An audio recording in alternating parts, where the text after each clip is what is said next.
I recently purchased the Keeley Compressor Pro. I'd like to tell you a little bit about it. This pedal from Keeley is hand-wired, and it also features true bypass. It does not use batteries, so you're going to have to use a power supply with it.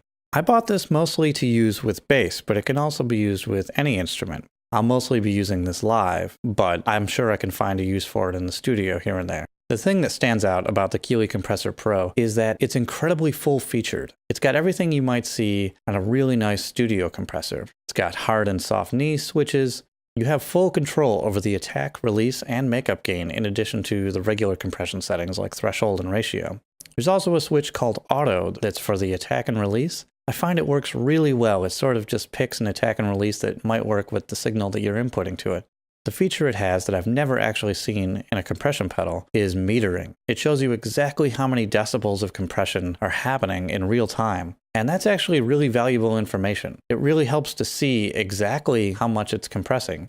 A lot of people understand the definition of compression, but they don't really know how a compressor is actually working. And the knobs don't really make sense to them. But when you can see the metering in real time, it really helps to show you exactly what's going on. And being able to see the metering, you know exactly how hard it's clamping down on the signal, when it might not be so obvious. A lot of times with a compressor, it's more so felt than heard. And what that means is with a well-set compressor, when I'm playing something that perhaps is difficult or all over the neck, it just seems to play that much easier because the notes are much more even sounding. That isn't something that isn't really obvious a lot of times when you're doing audio tests. You almost need to play really specifically in order to sort of show off the difference in any sort of obvious way. The two ways I'm going to show you is by using a lick that goes all the way across the neck. Lower strings are going to output more power than the higher strings. They're much thicker, and they're going to output a much louder signal unless there's some sort of compression happening via distortion.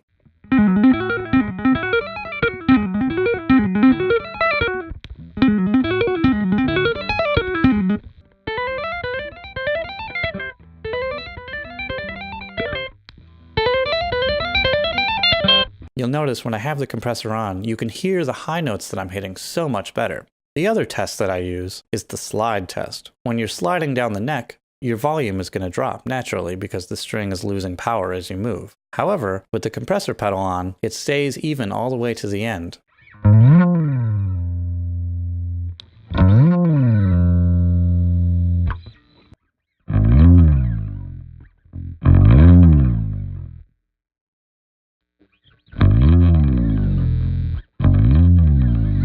And yes, with my cheap bass, you can hear a lot of noise, but in a live context, that's not really going to matter, and I'm also going to clamp it down with a noise suppressor.